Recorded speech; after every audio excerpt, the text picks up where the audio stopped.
Welcome to அபிரவியின் videos. நான் உங்கள் ரவி. இந்த வீடியோவில் நம்ம starters used for DC motor, அதாவது டிசி மோட்டார்ஸுடைய ஸ்டார்டர்ஸை பற்றி டீட்டெயிலாக பார்க்க போகிறோம்.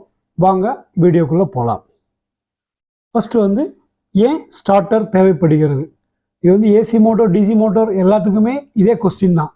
ஏன் டைரெக்டாக ஒரு சுவிட்ச் மூலமாக ஆன் பண்ணான எதனால் ஸ்டார்டர் தேவைப்படுகிறது அப்படின்னு பார்த்தீங்கன்னா, எல்லாத்துக்குமே காரணம் மெயின் காரணம் ஸ்டார்டருடைய தேவை ஸ்டார்டிங் கரண்ட்டு. அதான் பிரச்சனை. ஸ்டார்டிங் கரண்ட்டை குறைப்பதற்காக தான் ஸ்டார்டர்ஸ் தேவைப்படுகிறது. இப்போ அடுத்தது நம்ம 3 பாயிண்ட் ஸ்டார்டரை பற்றி பார்ப்போம்.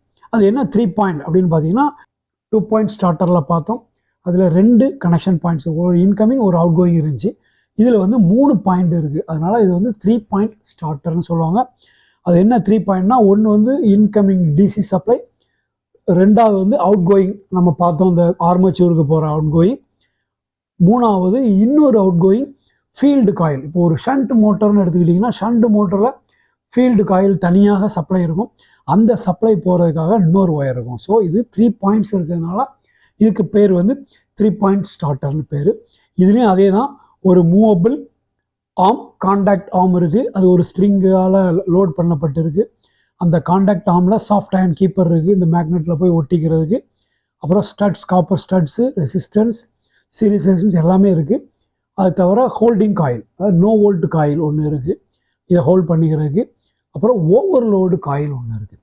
அந்த ஓவர்லோடு காயில் என்ன பண்ணால், அதுக்கு போகிற சப்ளை, இந்த ஸ்டார்டர் வழியாக மோட்டருக்கு போகிற என்டையர் சப்ளை இது வழியாக போகும். இந்த ஓவர்லோடு காயிலில் கீழே ஒரு சின்ன ஆர்மச்சூர் ஒரு பிளேட் இருக்குது. அந்த பிளேட் இதில் போகிற கரண்ட்டுக்கு தகுந்த மாதிரி இதில் அட்ஜஸ்ட்மெண்ட் இருக்கும். அட்ஜஸ்ட் பண்ணோம்னா இதில் கரண்ட் எப்போவாது அந்த செட் லிமிட்டுக்கு மேலே போகிறப்ப இந்த 2 பாயிண்ட்டையும் அது ஷார்ட் பண்ணிடும். ஷார்ட் பண்ணுறப்ப என்ன ஆகும், இந்த காயிலுக்கு, நோ வோல்ட் காயிலுக்கு போகிற சப்ளை ஷார்ட் ஆயிரும், டைரெக்டாக ஃபீல்டுக்கு போயிடும். ஸோ அப்படி ஷார்ட் ஆகிறப்ப இது மேக்னடைஸ் டிமேக்னடைஸ் ஆகும், இந்த ஹேண்டிலை ரிலீஸ் பண்ணிடும். ஸோ இது நோ வோல்ட் காயிலை ரிலீஸ் பண்ணுறதுக்கு தான் அந்த ஓவர்லோடு காயிலில் உள்ள இந்த காண்டாக்ட் பாயிண்ட்ஸ் பயன்படுகிறது. ஸோ அது தவிர இந்த 3 பாயிண்ட் ஸ்டார்டரில் அடிஷ்னலாக பார்த்தீங்கன்னா ஒரு காப்பர் ஸ்லைடர் இருக்குது. இது ஸ்டட்டு விட்டு விட்டு இருக்கும். அந்த விட்டு விட்ட கேப்பில் ரெசிஸ்டன்ஸ் மூலமாக அதை கனெக்ட் பண்ணியிருப்பாங்க. ஸோ இது ஆர்மச்சூருக்கு ஸ்டார்டிங்கில் ஸ்டெப் பை ஸ்டெப்பாக வோல்டேஜை இன்க்ரீஸ் பண்ணுறதுக்காக இந்த சீரிஸ் ரெசிஸ்டன்ஸ் இருக்குது. ஆனால் இந்த ஸ்டட்டு என்ன, இந்த காப்பர் ஸ்லைடர்னு போட்டுக்கோம்னா, இந்த ஸ்லைடர் என்ன செய்யணும்னா, இந்த ஹேண்டில் எப்போ ஸ்டார்டிங் பொசிஷன் வருதோ, ஸ்டார்டிங் பொசிஷன்லேருந்து ரன்னிங் பொசிஷன் வரைக்கும் எப்போதுமே இந்த சப்ளை இந்த ஸ்லைடரில் காண்டாக்டில் தான் இருக்கும். ஸோ என்ன செய்யும், இந்த ஸ்லைடர் வழியாக போகிற சப்ளை டைரெக்டாக ஃபீல்டுக்கு போகிற மாதிரி இருக்கும். அதுக்கு சீரீஸாக ஹோல்டிங் காயிலை கனெக்ட் பண்ணியிருப்பாங்க. ஃபீல்டு காயிலுக்கு சீரீஸாக ஹோல்டிங் காயிலை கனெக்ட் பண்ணியிருப்பாங்க. இப்போ இந்த 3 பாயிண்ட் ஸ்டார்டரில் நமக்கு என்ன ஒரு அட்வான்டேஜ்னா, இந்த ஃபீல்டு காயிலுக்கு தனியாக ஒரு சப்ளை இருக்குது.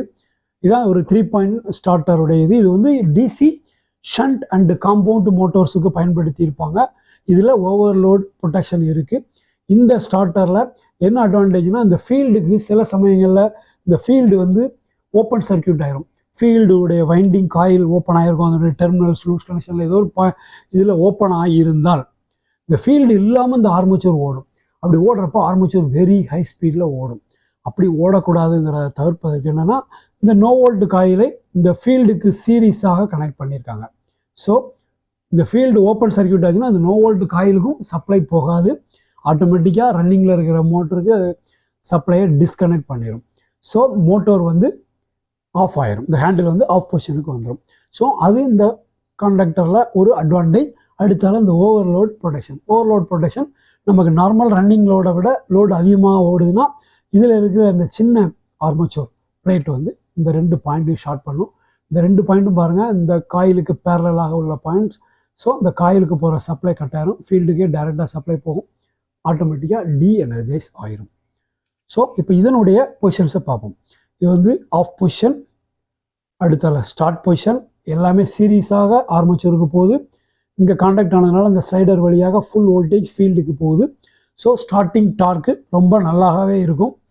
அடுத்தது மிடில் பொசிஷன் பொசிஷனில் அளவான வோல்டேஜ் அந்த ஆர்மச்சூருக்கு போகும். இது வந்து ரன் பொசிஷனில் ஃபுல் வோல்டேஜ் ஆர்மேச்சருக்கு அப்படியே அப்ளை ஆகும்.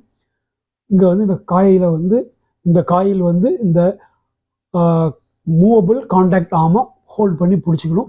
ஸோ ஆப்ரேட்டர் கையை எடுத்தாலும் அந்த மோட்டார் ரன்னிங்கில் இருக்கும். பவர் கட் ஆயிருச்சுன்னா ஆஃப் ஆயிரும், இல்லை அந்த ஓவர்லோடு ட்ரிப் ஆனாலும் ஆஃப் ஆகும். இதுதான் ஒரு 3 பாயிண்ட் ஸ்டார்டர் ஒர்க் பண்ண விதம்.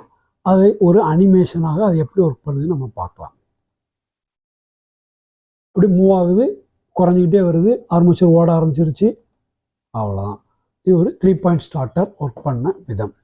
ஸோ இப்போ அடுத்தாப்புல நம்ம வந்து ஒரு 4 பாயிண்ட் ஸ்டார்டரை பற்றி பார்ப்போம். அது என்ன 4 பாயிண்ட் ஸ்டார்டர் அப்படின்னு கேட்டிங்கன்னா, சில மெஷின்ஸில், அதாவது இந்த ஃபீல்டை வந்து எல்லா மிஷின்லேயும் கான்ஸ்டண்ட்டாக வோல்டேஜ் இருக்காது. அந்த மோட்டருடைய ஸ்பீடை வேரி பண்ண வேண்டி வரும். அப்போ மோட்டர் ஸ்பீடை எப்படி வேரி பண்ணுவாங்க? ஒரு டிசி மிஷின்ஸை பொறுத்தவரையும் இந்த ஃபீல்டுக்கு போகிற வோல்டேஜை கூட்டி குறைப்பதன் மூலமாக, அந்த ஃப்ளக்ஸை எக்ஸிட்டிங் வோல்டேஜை கூட்டி குறைப்பதன் மூலமாக ஸ்பீடை வந்து கண்ட்ரோல் பண்ணுவாங்க. அப்போது இது வந்து இந்த நார்மலாக 3 பாயிண்ட் ஸ்டார்டர் இது சீரீஸாக இருக்குதுன்னு வச்சுக்கிடுங்க. இந்த காயிலும் இதுக்கு சீரீஸாக, இப்போ நீங்கள் ஒரு 3 பாயிண்ட் ஸ்டார்டரில் பார்த்தீங்கன்னா இந்த காயில் வந்து இந்த ஃபீல்டுக்கு சீரீஸாக இருக்குது 3 பாயிண்ட் ஸ்டார்டரில்.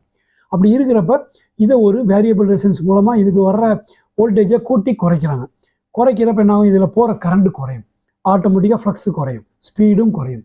ஆனால் அதே சமயத்தில் அதுக்கு சீரீஸாக இருக்கிற அந்த நோ வோல்ட் காயிலுக்கு போகிற கரண்ட்டும் குறையும். அப்போ இந்த காயில் வந்து என்ன ஆகும்? நார்மலாக ரன்னிங்கில் இருக்கப்போ ஸ்பீடை ரொம்ப குறைச்சாங்கன்னா இது டி எனர்ஜைஸ் ஆகும் ஆட்டோமேட்டிக்காக, அல்லது இதனுடைய மேக்னெட்டிக் பவர் வந்து கம்மியாகும். அப்போ இந்த ஸ்ப்ரிங் வந்து இந்த பிளஞ்ச் இது மூவபிள் காண்டாக்ட் ஆர்மை ஆஃப் பண்ணிடும். ஸோ அதை தவிர்ப்பதற்கு தான் ஒரு 4 பாயிண்ட் ஸ்டார்டர் பயன்படுத்துகிறாங்க. அது என்ன 4 பாயிண்ட் ஸ்டார்டர்னு பார்த்தீங்கன்னா, அதில் வந்து ஒரு ப்ரொடெக்டிவ் ரெசிஸ்டன்ஸ் ஒன்று கனெக்ட் பண்ணியிருக்காங்க. அதாவது இந்த ஸ்லைடரில் இருந்து டைரெக்டாகவே ஃபீல்டுக்கு கொடுத்துருவாங்க. இந்த இடத்துல நீங்கள் ஃபீல்டுடைய ஸ்பீடு கண்ட்ரோலுக்காக அதுக்கு வேரியபிள் ரெசிஸ்டன்ஸ் எது வேணாலும் நீங்கள் ப்ரொவைட் பண்ணிக்கலாம். இந்த நோ வோல்ட் காயில் வந்து அதே ஸ்லைடர்லேருந்து இந்த காயிலுக்கு சப்ளை எடுத்து ஒரு ரெசிஸ்டர் வழியாக இந்த நெகட்டிவ் பாயிண்ட்டுக்கு கனெக்ட் பண்ணியிருப்பாங்க. இந்த ப்ரொடெக்டிவ் ரெசிஸ்டர், இந்த ரெசிஸ்டர் வழியாக இந்த காயிலை டைரெக்டாக கனெக்ட் பண்ணியிருக்கிறதுனால இந்த காயிலுக்கு இதனுடைய ஸ்பீடு அட்ஜஸ்ட் பண்ணுறப்ப இதனுடைய மேக்னெட்டிசம் வந்து பாதிக்கப்படாது. இது எப்போதுமே ஹோல்டிங் வந்து ஃபுல் எஃபெக்டிவாக ஹோல்ட் பண்ணியிருக்கோம். ஓவர்லோடு ட்ரிப் ஆனால் மட்டும் இந்த பாயிண்ட்ஸ் ஸ்டார்ட் ஆகிறப்ப இந்த காயிலுக்கு போகிற சப்ளை கட் பண்ணப்படும். மற்ற நேரங்களில் இந்த காயில் வந்து ஃபுல் எனர்ஜைஸாக இருக்கும் ரன்னிங் டயத்தில். இப்போது அதுக்கு இது ஒரு நெகட்டிவ் பாயிண்ட் ஒன்று எடுத்துருக்காங்க. அதில் 1 2 3 4 ஒரு பாசிட்டிவ், ஒரு நெகட்டிவ், ஒரு ஃபீல்டு சப்ளை, ஒரு ஆர்மேச்சர் சப்ளை, 4 சப்ளை இருக்கிறதுனால இது வந்து 4 பாயிண்ட் ஸ்டார்டர் அப்படின்னு சொல்லுவாங்க. அடுத்தாப்பில் இந்த 4 பாயிண்ட் ஸ்டார்டருடைய ஒயரிங்கை பற்றி நீங்கள் டீட்டெயிலாக பார்த்துக்கிட்டீங்க. அந்த ஓவர்லோடு ஒர்க் ஆகிறது, இதனுடைய டிசைன் எல்லாமே. இப்போ அடுத்தது பார்த்தீங்கன்னா ஒரு 3 and 4 பாயிண்ட் ஸ்டார்டருடைய டயக்ராம் பார்ப்போம். இதில் வந்து பார்த்தீங்கன்னா இதில் பாசிட்டிவ் சப்ளை இந்த காண்டாக்டுக்கு வந்துடும். இதுலேருந்து ரெசிஸ்டர்ஸ் மூலமாக போய் அப்படி ஆர்மேச்சருக்கு போயிடும்.